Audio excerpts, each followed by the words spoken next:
fun one in the Palouse this week.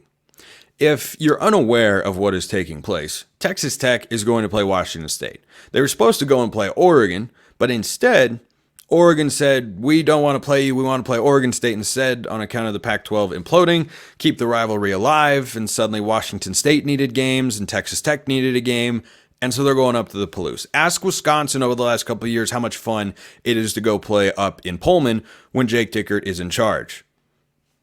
2 different coaches, same result. Now, one of those games was in Madison, of course, but Washington State looked good in week 1. They're playing Portland State, which is a pretty mediocre FCS program over the last several years. Not bad, not great. They play in the Big Sky, one of the best FCS conferences out there. Washington State hung a 70 peaks. I'm going to get more into the numbers in just a moment, but I want to ask this question. Who's got more on the line this week? Texas Tech trying to finally enter themselves into the upper tier of Big 12 title contenders. This game doesn't technically matter along those lines. I think if you're the caliber of team, though, I feel this way about Kansas at Illinois.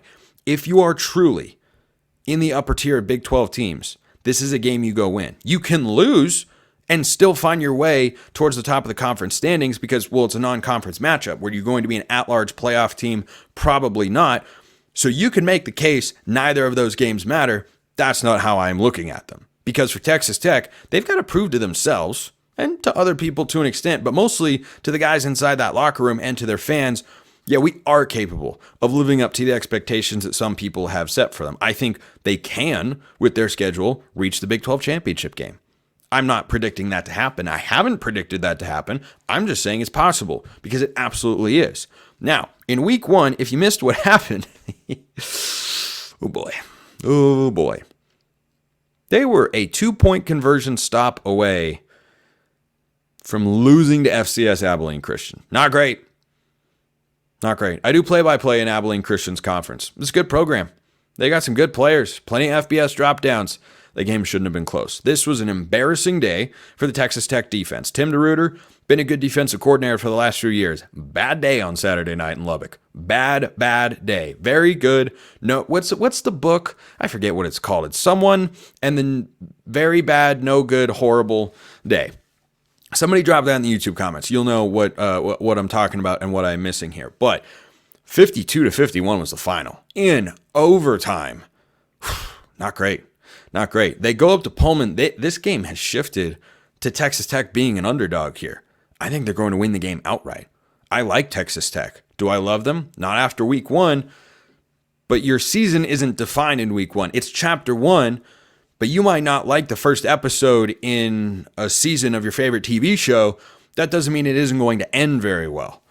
You still like the TV show. I still like Texas Tech's team. I thought Baron Morton looked good in week 1. 30-42, 378, 5 touchdowns. When you're going up against an FCS team, that's about what your stat line should look like. The problem was on the other side of the ball. And Tim DeRuyter, veteran DC, I think he'll be able to make some adjustments in there. And here's where my confidence in Texas Tech in this game comes into play. The step up in competition is going to be drastically greater for Washington State than it is for Texas Tech. The gap between Abilene Christian and Washington State is sizable. It is not as large as the gap between Portland State and Texas Tech. And the numbers back that up. The guys that are on Abilene Christian's roster, that's data point number 1. But number 2 is when you look at what Washington State did last week, they didn't have to sustain drives. They just threw it down the field. Now, that's what Abilene Christian did a week ago. I feel like Texas Tech is going to be able to bounce back. John Mateer won the starting quarterback job in fall camp. It was a competitive battle, but he comes out and he's the starter, and he rewards Jake Dickert and the offensive staff's faith in him. 11 of 17 for 352 yards and 5 touchdowns. Let me say that again, but slowly.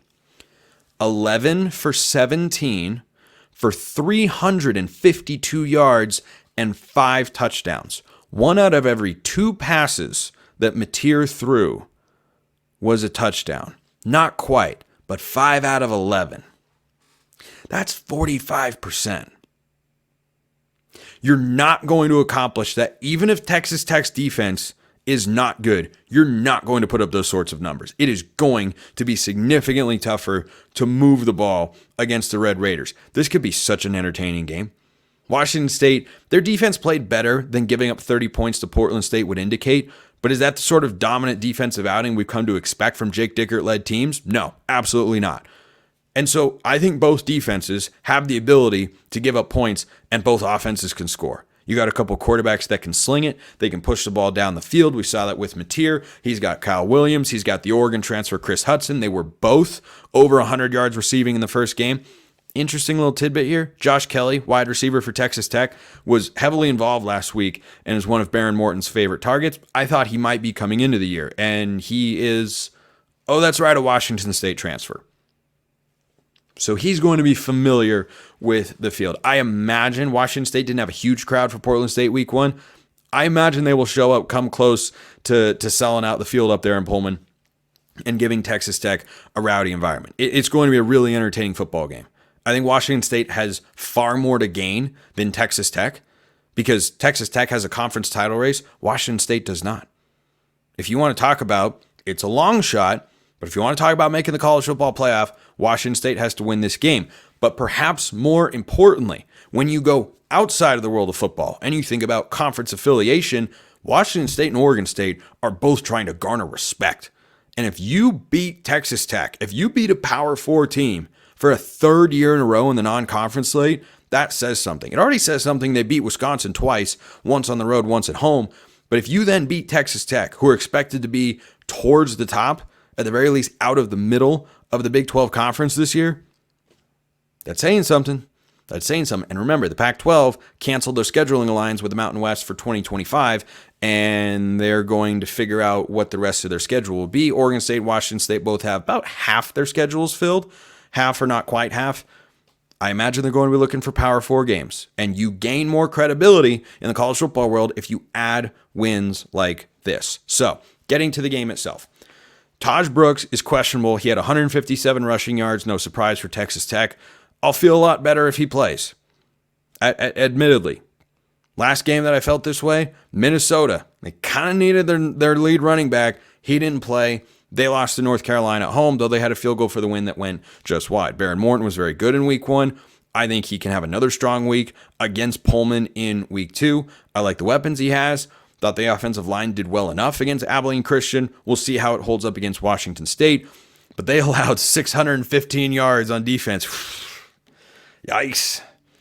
Yikes, yikes, yikes. That's not going to cut it. But if you cut that down by 200 yards, Texas Tech could win the football game. Here's where I have questions about Washington State. Over the last couple of years, they have struggled mightily to develop a run game. It has been one of their downfalls, one of their biggest downfalls offensively. Well, against Portland State, it was all fine and dandy. Over 8 yards a carry, over 220 yards on the ground. You had 2 receivers over 100 yards on 4 receptions each. Mateer, 11 passes, 5 touchdowns, 352 yards. You're not going to do that against Texas Tech here. I know their defense wasn't great. I'm not saying you can't put up points, but the drives have to be sustained.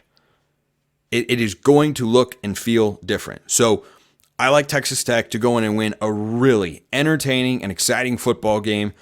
If Washington State wins, kudos to the Cougs, and they could have a heck of a season in store. Because Texas Tech, one of the best teams on their schedule this year. If Washington State wins this game, Washington better look out in the Apple Cup next week. I'll tell you that right now. The difference between Texas Tech and Washington, probably not that sizable. Both solid teams that are going to be in the middle of the conference this year. I think both will make a bowl game.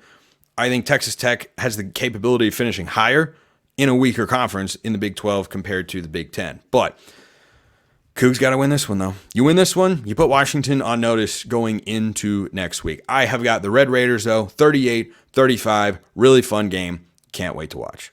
Appreciate everyone listening. I will see you next time, and until then, hope you have a wonderful rest of your day.